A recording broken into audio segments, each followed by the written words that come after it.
common stigma of animation is that it's for kids. The fact that most animated shows and movies are aimed at kids, as well as adult animation mainly being dumb comedies, makes a lot of people look down on the medium. We all remember the Best Animated Feature presentation at the 2021 Oscars rubbing this in our faces. But animation is for everyone and should be treated as such. And this is why when a good piece of adult animation comes to a big screen, I'd say it's important to call out. And this year we got that with the Bob's Burgers movie. I'd only seen like 2 or 3 episodes of the series, but I was interested in it from when I first saw the trailer. Sadly, I wasn't able to get to it until it came to HBO Max, and after watching it, I feel bad that it wasn't as successful at the box office as the creators hoped. But regardless, it's a good movie. The type of movie where they know to keep the stakes low and just deliver a good story with charming characters. So I'm going to take a bit of time to talk about why I appreciate this film, as while it's not my favorite movie from this year so far, it's one of those movies that I really like the more I think about it and rewatch it. Also, spoilers and stuff, this is probably more of a discussion than a review. First off, the plots themselves are pretty enjoyable, with the giant sinkhole coming in front of the restaurant.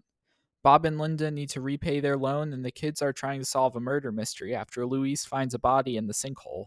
The kids' plotline reminds me of something like Goonies or Stand By Me, where it's just these kids on an adventure, sometimes lighthearted and sometimes getting a bit over their heads. The different characters and locations they visit are all entertaining and don't really alienate new viewers like me who aren't experienced with the show. Bob and Linda's plot is probably something you've seen before, but Linda's optimism, Teddy's cheerful and helpful attitude, and Bob's wariness and realism make them selling burgers out of a cart into a really fun time. I kinda wish Bob himself was more of a factor in the main plot, but we'll come back to that later. The trio of characters is probably what carries their scenes with the burger cart. These two plots culminate in the family accidentally uncovering Grover Fishoder's plan to off his cousins and the entire Wonder Wharf and establish a mega park. This guy actually makes for a good antagonist with a simple plan that makes sense, and him chasing the Belchers and burying them really hits home that while he's not a big threat, he's still a scary and crazy guy. It's also really cool how, unlike the Simpsons movie, they made the villain an already established character in the show. Of course, the family escapes, and each of their side plots gets closure, with Louise stopping the wharf explosion and proving she's brave, Tina getting her boyfriend, Jean playing music, I guess, and Bob and Linda getting their loan repaid. And during these scenes, the animation and art style all look really good. The movie keeps the art direction very similar to the show, but adds a bit of a cinematic feel with the angles and character movements. The characters are animated like Chip from Chip and Dale Rescue Rangers, but unlike Chip, who is a bit uncanny, the characters here all look really good because the world is drawn along with them. Everything is also very fluent and almost real despite the wacky character designs. For real, I could see this as a live action movie and it doesn't even need to have realistic graphics. And the best examples of this movie looking awesome are the song sequences. Yeah, this thing is kind of a musical, and I love musicals. There are 4 songs in this movie, which, like, given how spread out they are, they could have added some more, but the movie takes quality over quantity and has some really good ones. Sunny Side Up Summer introduces us to each member of the Belcher family and the plots and arcs that they will go through over the course of the runtime. Sure, Tina's part goes on for maybe a bit longer than I would have liked, and Gene's part is just his whatever plot line. But Luis's internal monologue about her anxieties and Bob and Linda's optimism are really great. And when they all come together at the end, that's good. The Belchers are really the healthiest family dynamic in adult animation, and this song shows off so well while also giving everyone a chance to shine and just being a really good song altogether. Lucky Ducks is the next one, and it honestly shouldn't be as good as it is.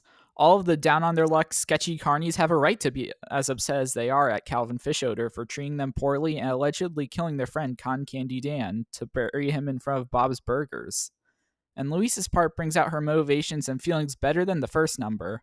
Combined with good lyrics and wacky dancing, I listen to this one regularly. Sadly, though, the rest of the music in this movie doesn't live up to these first 2 numbers. The next one is Grover's villain song, which was honestly disappointing and kind of ungood. I'm fine with Bob and Linda singing their thoughts on the situation because they fell into it just now, but Luis, Tina, and especially Gene just feel like they're there to extend the song. And Grover's actual singing voice is horrible, even for a series with so many weird voices. It takes me out of the scene every time. I like Grover actually explaining his plan, but it's not even singing at that point, and it just drags on with everyone questioning him, all of which doesn't need to be put to music at all. And then the finale song where everyone is going about finishing their arcs is pretty good, just a bit unmemorable, and is kind of just background music. I did enjoy the credit song though, especially with all the characters dancing. That was nice. In fact, I think now is a good time to talk about the characters in this movie. I want to make myself clear and say that I don't hate any of the characters in this movie. However, I'd say that Gene is the least interesting. From my understanding, he's more of a comic relief character in the series, so I could have been fine with him just having that role in the movie. His plot about wanting to play the napkin-y thing and jokes are fine, but can be slightly annoying at times.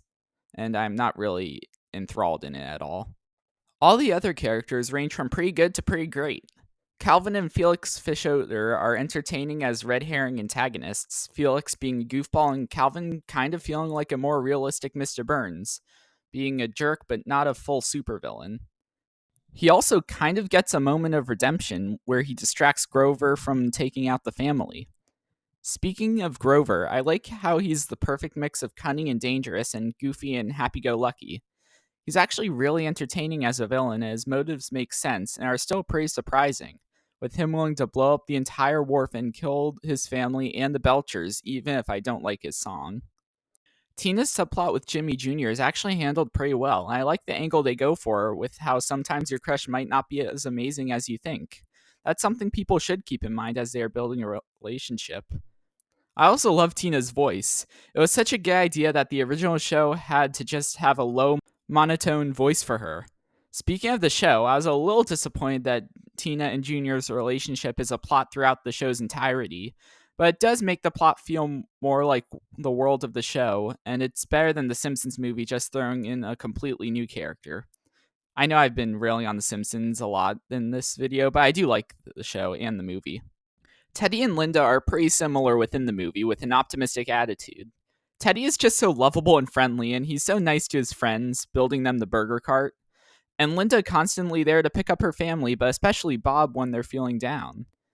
The burger suit was a bit much, but that's a joke, so it's all good. I also like the little moment in the hole where she loses optimism for the only time in the film, when it all seems lost and her interactions with Bob and Louise picking her back up. Louise was pretty good as essentially the main protagonist. Her wanting to prove herself as a brave big kid makes sense given her age. I can get behind her self consciousness about her bunny ear hat.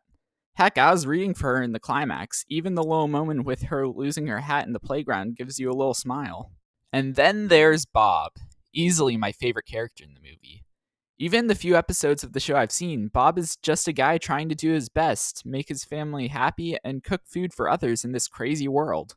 I feel like his part in Sunny Side Up Summer perfectly shows this off when he starts his day with stress, worry, and hope. He's a realist who's under a lot of pressure from his financial woes, and they are only magnified when the sinkhole opens up. My favorite moments with him are the flashback scenes that I wish were a bit longer. When we see a bit of younger Bob imagining his restaurant or his admiration and love for his mother, even him and Linda telling Luis the origin of her hat and his moment with Gene before his son performs are just wholesome.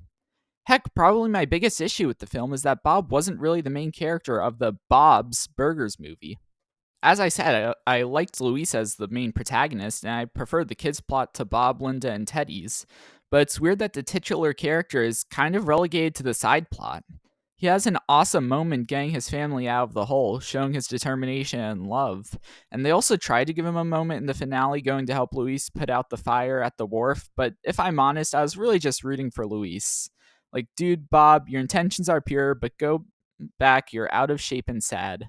Though you're still awesome, Bob. Never change. The entire cast was a delight, and even the side characters like Mickey and Sergeant Bosco were really nice additions. Honestly, these guys are so likable, and I agree that the Belchers are the healthiest family dynamic in adult animation. The Bob's Burgers movie is the definition of a good film. The plots are enjoyable, the songs have some really strong hits, and even the worst song is still pretty bearable, and the entire cast is enjoyable. And that's always cool that an anime project hits the theaters that is aimed at older audiences and is genuinely good. If you haven't seen this movie, check it out on HBO Max before the service collapses, or I think it's on Hulu as well. And if you have seen it, you know it's good. Go watch it again. Anyway, thanks for watching and see you all in the next one. Bye.